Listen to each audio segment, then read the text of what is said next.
Hello, everybody. I'm sitting here today with Jason Livanis of Titillating Tarot with Jason Livanis. And we are doing a quick promo video about something exciting coming up this week. Naked Astrology Stripped Down with Janet Hickox is coming to Living Astrology Radio. And as you can see, Jason and I have stripped down in honor of this new program that we're rolling out. Hey, Jason, how are you doing today? Well, to be honest with you, my butt is cold. I know it's snowed in your part of the world. It's snowing here. I just put up the heat because I said, oh, shit, I have to film this thing with Janet. I forgot I'm going to be nudie patootie. So I have testicubes right now. And yeah, that's the way it goes. You look like the veritable Lady Godiva today, madam. You better,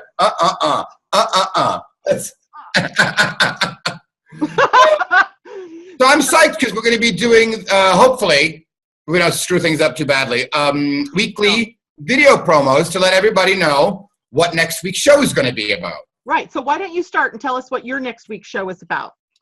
All right. Well, when I first started doing cards on the air at Janet's behest, it was crazy. I tried to get everything into one program, and then I realized, Jason, you're cramming into 1 hour with readings information that dates back to Babylonia, ancient Mesopotamia, ancient Greece, ancient Egypt, and there was just no way. And I was getting feedback from people that I sounded like I had done an 8-ball of cocaine. So I thought, well, it's really just really good coffee, because that's never been my thing.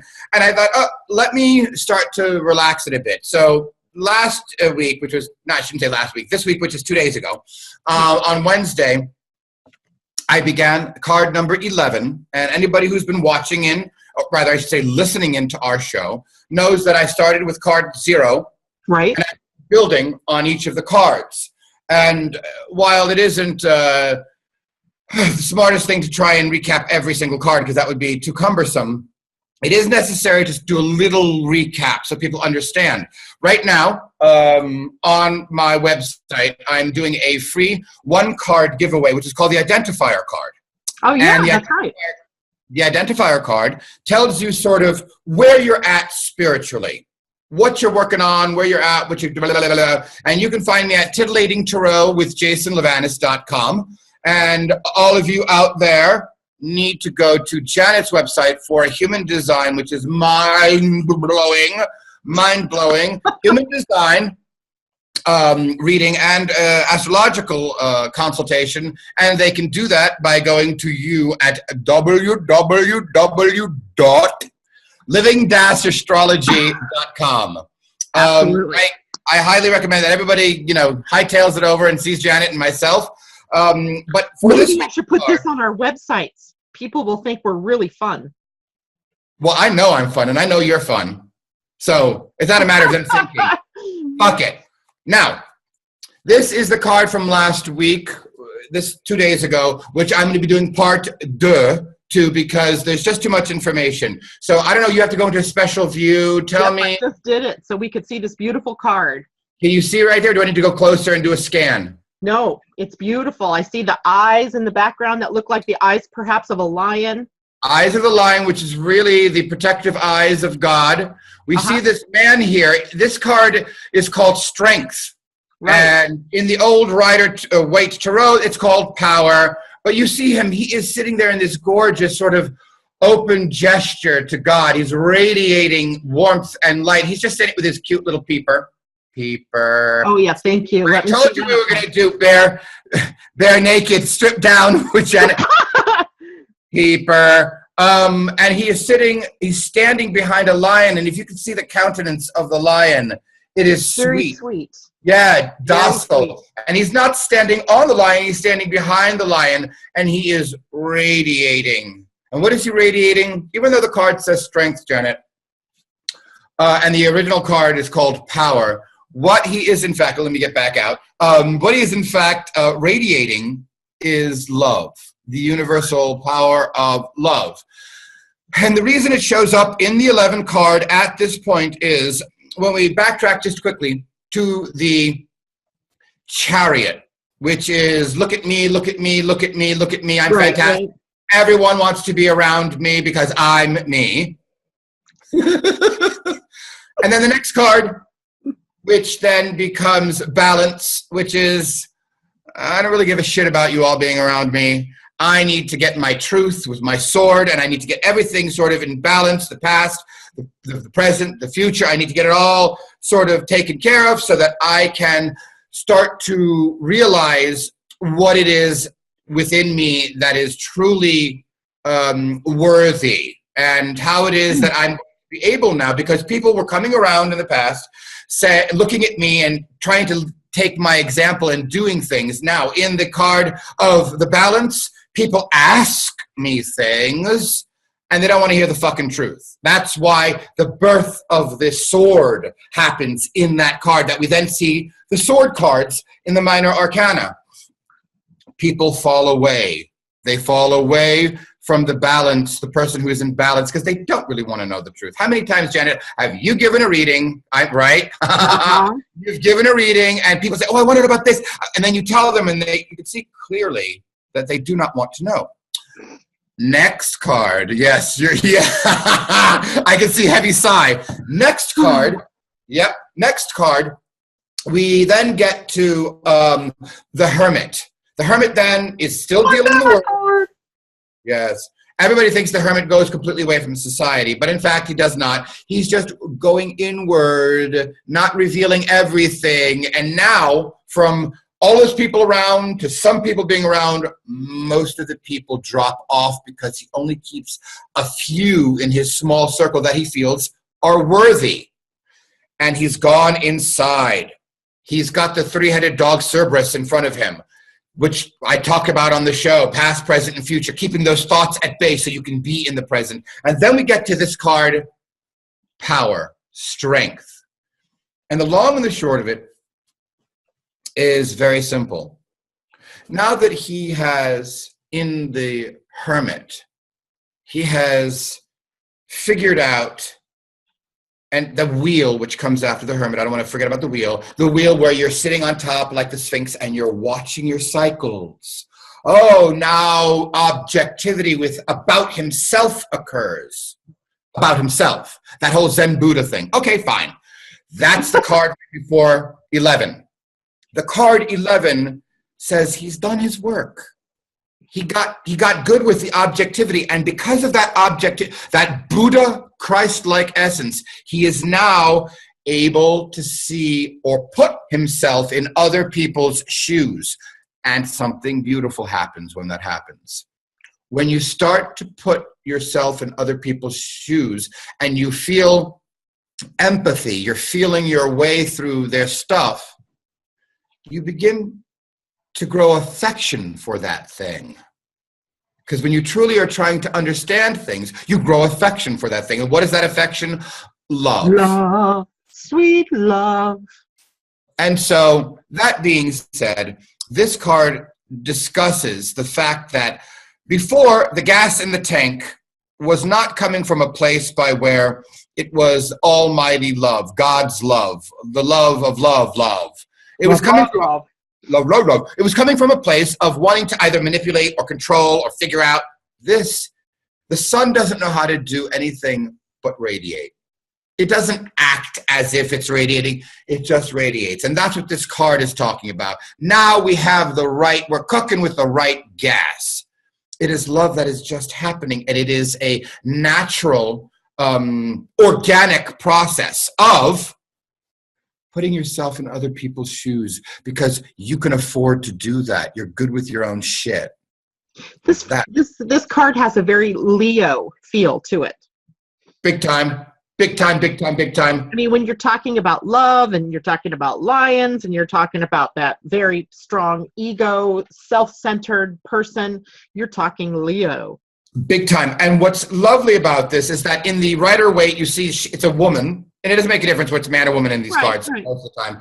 And she's prying the mouth of this lion open, and the lion looks like it is just struggling, and she has this sweet face on. Same thing here. He has tamed this lion simply by being in its presence. And so we will get into a little more detail of really now now that you have this godlike love and you are trying to feel your way through other people's emotions, what then comes from that? And that will be this week's program to sort of cap off the love boat so that we can move on to the 12 card and the rest of the cards. But when I started doing this card, I thought, oh, it's going to be a simple message. It's simple. It's just love, love, love, love. Not so much. It's about how the love is coming about. Is love ever simple?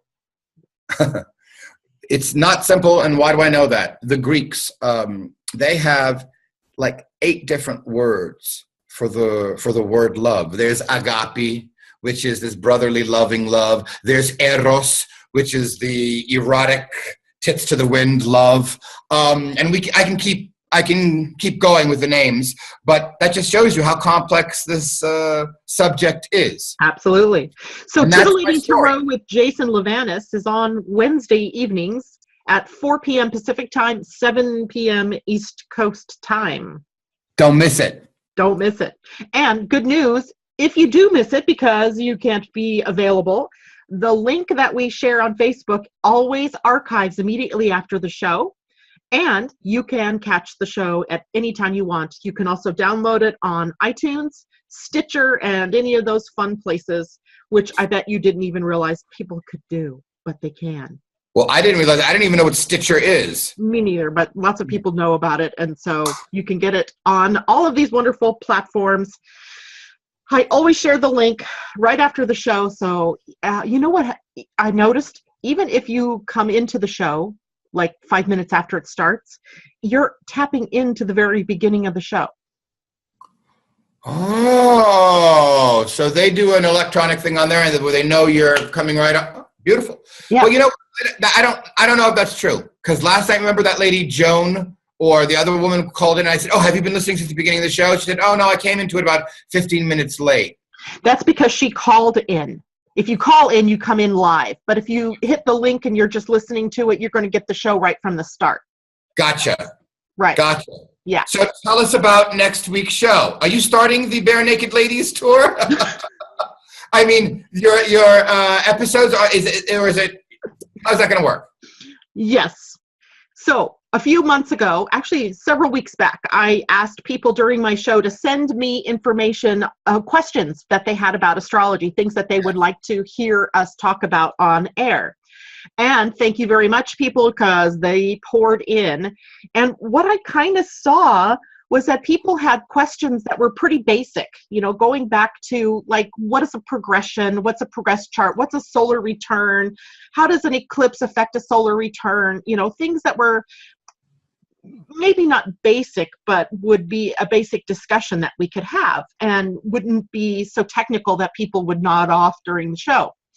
And so I was sitting there chatting with my husband the other morning, and I said, you know, I wish my show was as titillating as Jason's. And he said, well, maybe you should do it naked or something like that. And then, oh my God, it was Naked Astrology, Stripped Down with Janet Hickox. And of course, I love that.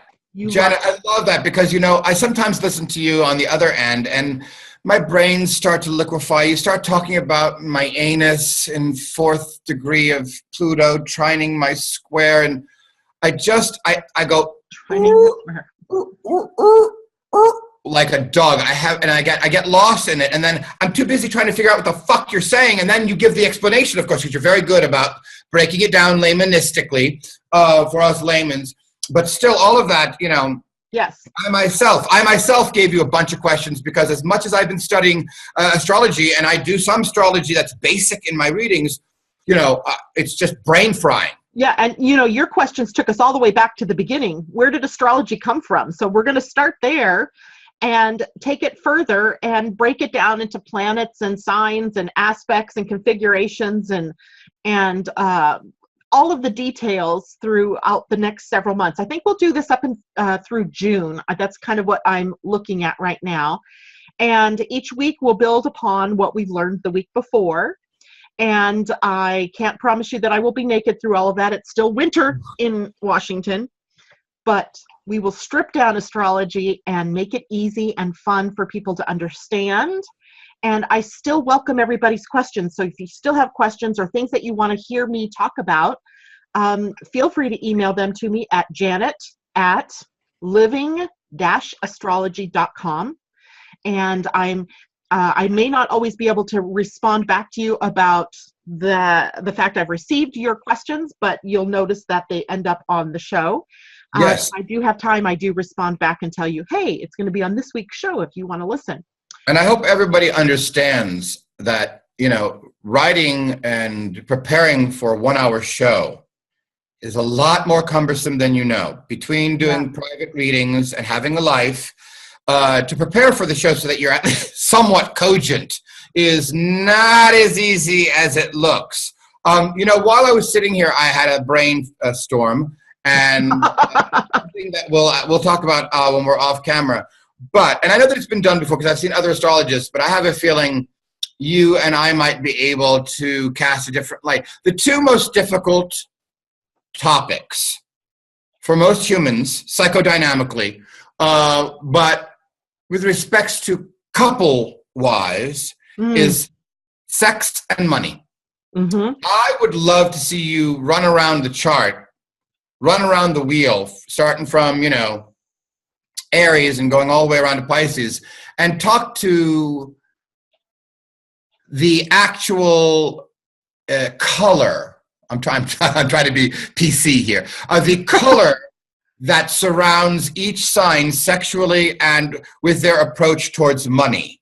I think that would be, because I know that everybody has this idea, oh, Scorpio, it rules the crotch, that they're the most sexual. When in fact, I had two parents that were both Scorpion. My father was hypersexual, and my mother was hypo. I mean, the joke is, there's me and my sister in the family that my dad had 2 wet dreams and mom sat in it. I mean, that's how that's how sexual she was. So I know that all Scorpions are not crazy, but I would love to see maybe in our stripped down scenario that you could, just speak to people's sexual approaches and maybe their approach to money. Well, I could do that. The problem with doing that, which is what always annoys true astrologers when they're seeing these things online that say, if you're an Aries, you're this, and if you're that, is that there's so much more to the chart than just being an Aries. If, the sun is a good chunk of your chart or a good chunk of your natal energy, but there are a lot of factors that play. And so I probably will get to something like that, but we need to build the story first. Okay. Stage, right? We got to set the stage. We have to maybe understand how all of the dynamics of the chart are working, because I'm not your typical Gemini. You are a pretty typical Capricorn, but I was going to say, I will tie you up in the basement. I will force discipline on you. Okay. Oh, that's funny. But so there are things in our charts, of course, that modify, and those are the types of things that I want to build upon so people get a better understanding of their own particular chart. So here's a good clue, people. On my website, there is a link where you can get your natal astrology chart. It is going to help you immensely if you have your copy of the chart with you during these shows, so that you can get sort of a bird's eye view of what I'm talking about. You won't know maybe the specifics that I'm talking about, but you will have your chart at least, and we'll set that stage for you. So get a copy of your chart by going to my website, again, www.living-astrology.com. I can't do that, Jason can. Dot. And please, folks, get your highlighters out, get your pens out, you're gonna need them. Right. So we're going to try to make it fun this coming week, though, since we're going to be starting out this coming week. What can you titillate us? Can you strip us down a little bit and touch us ever so gently, and tell us what this week is going to be, if you know, this coming week? I do have an idea about starting with what is astrology? Where did it come from? How did we suddenly look up at the stars and decide that it was going to affect us, and look up at the planets and decide that, it was going to be something that affected us? There's got to be something that triggered that. And I want to delve into that. I think it'll be really interesting. It's going to be a little bit historical. I have to do research because I don't even know the depths of how this began. Yeah. So this is going to be a fun adventure. So I hope people will tune in. And even if you miss the first few shows where we're building to the information, you can always get the shows because they're they're recorded, and you can follow the same links and get to them and catch up, if you will. Email me if you have questions. Go to the Facebook page, Living Astrology, and maybe I should make a new one, Naked Astrology Stripped Down with Janet Hickox. Yes, but also please don't forget to tell everybody that on the BlogTalk radio site that we function through, there is a what button? A follow us button. And if you click on that, you will get informed of the shows a week ahead of time, or as soon as we post them. And Button. Oh, God, you crack me up. All right. So Living Astrology is on Thursdays at 4 p.m. Pacific time, 7 p.m. East Coast time. We have one little bump in the road here, and that is I will be out of town on a train traveling from someplace in Wisconsin to someplace back here on the week of the 22nd. I think it is the 22nd of whatever that Thursday is. So this week will begin. We'll have a little pause, and we'll be back the week after. And I hope you'll join us. Jason's show on Wednesdays, Janet's Stripped Down Astrology show on Thursdays. I have to tell you, I am very honored that I was the impetus for your naked nuances. He keeps calling it the Bare Naked Ladies Tour. I think that's hysterical. I'm calling it Naked Astrology Stripped Down with Janet Hickox, but either way works. Beautiful, beautiful, beautiful. Thank you, everybody. We'll see you on Wednesday and on Thursday. Actually, you won't see us. You'll hear us on Thursday. Take care.